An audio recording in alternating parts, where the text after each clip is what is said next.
Who was your best celebrity sighting? This is an audience participation moment. I don't mean like I went to go see Bruce Springsteen in concert. Like somebody you saw randomly, like out and about. Arnold Schwarzenegger. Elvis.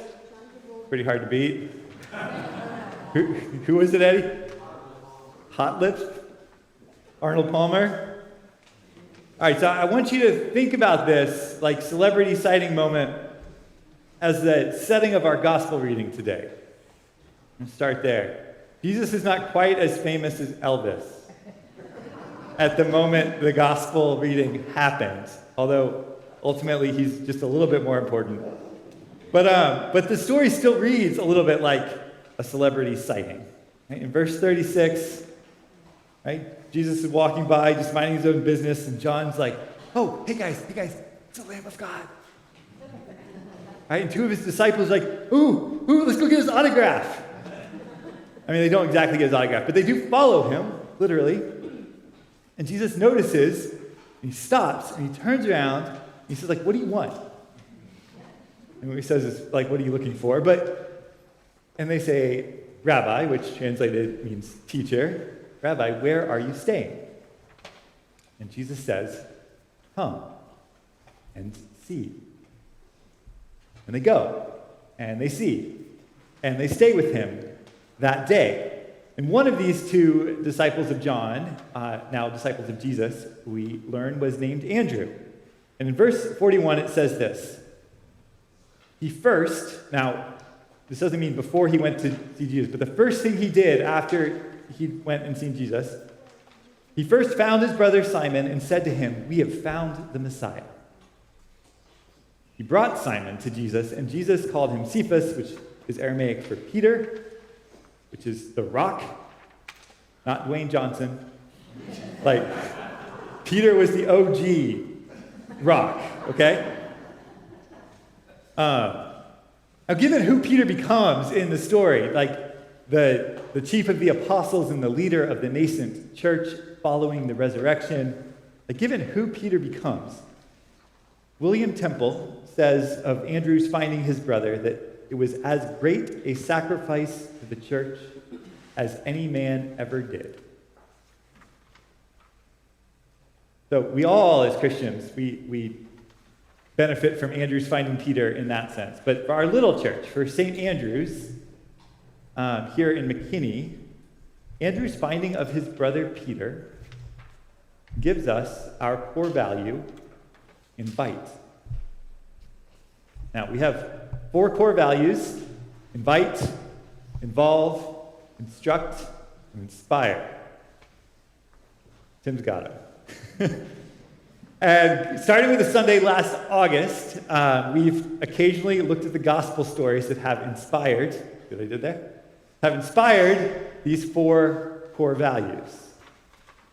We sung several of them in that sequence hymn, but we looked at the way Andrew sought instruction from Jesus when he did not understand what the Lord was teaching. We've looked at the way Andrew involved the Greeks, the non-Jews who came and wanted to see Jesus. We looked at the way Andrew was inspired by the little bread and the little fish that the little boy had to provide the raw material for the feeding of the 5,000. And today, in the final sermon of this series, we look at the way that that Andrew brought Peter to Jesus. Invitation is literally the first thing done by the first disciple. Like Andrew is known as the first disciple. It's our first core value at St. Andrew's. And this year, in 2023, I want to challenge us to reclaim that core value and recommit ourselves to living it out, to inviting others to come and be a part of what God is doing here. I think there are 3 things we need to get straight about this invitation. Not like we need to be able to recite them or spit them off on a list, but like we need to get right down in our hearts so that we can live into this core value. The first thing is that the invitation is not really to church. Yes, inviting someone is as great a service to the church as any person can do, but we have to be clear, in fact, as Andrew was, about what we are inviting them to. Andrew says, we have found the Messiah. And then in verse 42, he brought Simon to the church? No. He brought Simon to Jesus. The invitation is to Jesus. Even if what we say is, why don't you come to church with me next Sunday? Right? We have to understand that what we're truly inviting them to is to come and know Jesus. There are people out there who are not yet invited, who need St. Andrews. But they don't need St. Andrews because of how great we are. We're great, right? But they don't need it because of how great we are. They need St. Andrews because of how great our God is. They need Jesus. And because St. Andrews is a particular sort of place where they will come to know Jesus more deeply and love him more truly. Several years ago, Watermark Church in Dallas, which is a church that's very good about the inviting thing, they had the best church billboard I've ever seen. It was on 635 near their campus. And it just said this. It said, come and see, quoted the gospel reading, come and see, not our church, but our Christ. But that's exactly right.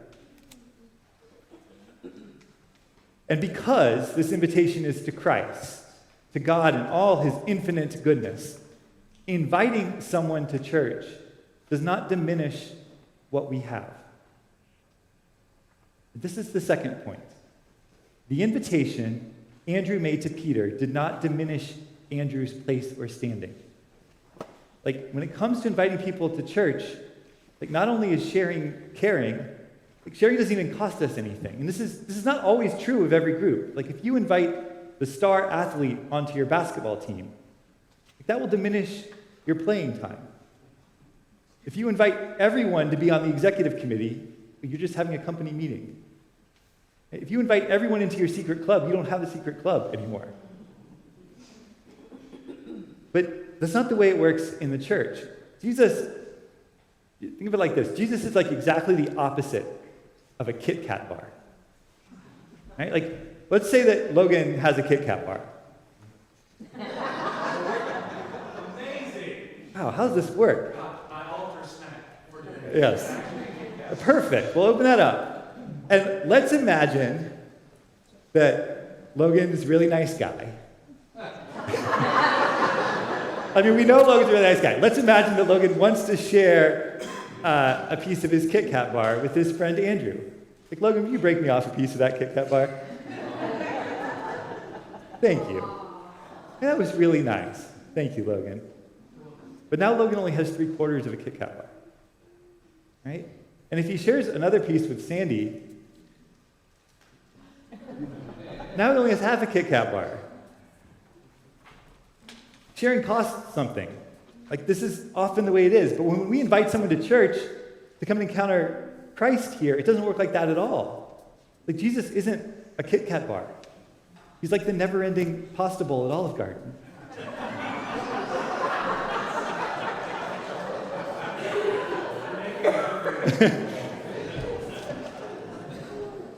Or he's like, offering somebody a glass of water when you milk your refrigerator. Like, and when you do that, like, the other person gets refreshed and their thirst is quenched, their spiritual thirst is quenched. But the water, the living water, Jesus, is still there for you too. And to reference one of the other Andrew stories, I think this is part of what the feeding of the 5,000 story is actually trying to tell us, that the bread that Jesus gives us doesn't run out if we share it with others. Like, we can invite someone else to be a part and still be filled ourselves. We can invite 5,000 someone else's to be a part, the story says, and yet still be filled ourselves. In fact, there's actually more left over as a result of the sharing than there was before they started. The Eucharist is a literal symbol of this thing. Like, each one of you in here could invite 10 people to church next Sunday, and we would have a seating problem. But we would not have a lack of bread. There would be enough bread, I guarantee you, for everyone to receive God's grace in the sacrament. And what's true in the sacrament symbolically is true spiritually in our lives. Christ is not a scarce resource. We can share without running out. There will always be enough Jesus for us. And the final point about invitation is this. Inviting is not an advanced Christian skill.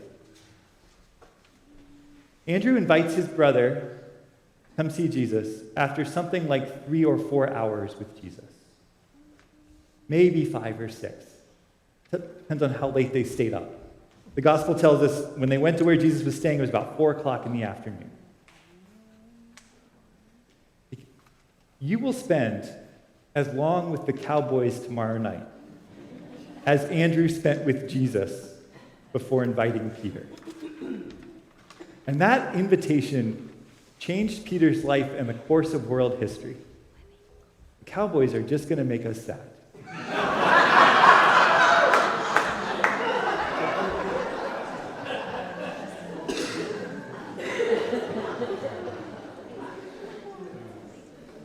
Andrew did not fully understand what he was inviting Peter to. He called Jesus the Messiah, the anointed one of God, but we can be certain he did not know all that that would mean, the cross and the resurrection. He was not an expert on Jesus. I got invited to play pickleball for the first time by Garth Olson and some other guys in our neighborhood. None of us knew what we were doing. We learned to play pickleball by watching YouTube videos. It was better that way. Right? It would not have been nearly as much fun if I got invited to join a group of expert players just to get my butt kicked. Right? It's not, honestly, the strength of our expertise that makes the invitation appealing. Nobody says yes because they think we have it all figured out. People say yes because they know they don't. Rebecca Manley Pipper tells the story of being at a missions conference, and she ended up, one afternoon, they didn't have any conference stuff. They were out on the beach. She was with a young Christian ministry student, and they ended up getting into a conversation on the beach with these 3 atheists. And they talked for a long time. It was like a deep, meaningful conversation about good, important, uncertain sorts of things. And at the end of the conversation, they exchanged contact information and promised to be in touch. And as they walked away, the student said to Rebecca, "That was complete failure." She said, "Well, why do you think that?" And he said, "Well, because there are 4 points to the gospel presentation, and you only made 2 of them, and they were in the wrong order." And she said, "What were the names of the 3 people we were talking to?" He had no idea. In trying to invite people to know Christ, he had forgotten that he was inviting people.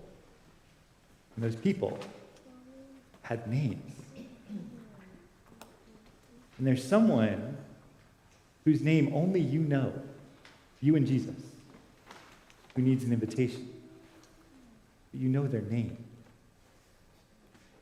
What's the first thing Jesus said to Andrew's newly invited brother? He said, "You are Simon," his name. "You are Simon, son of John. You will be known as Cephas," Peter. Jesus starts with the name of the person. So should our invitation. This is not an invitation to abstract expertise. It is an invitation to be loved by name. Invitation is not an advanced skill. It's an act of love. That's why it's first. Invite, involve, instruct, inspire. It's part of our posture of love to the world around us. Let us love enough to invite.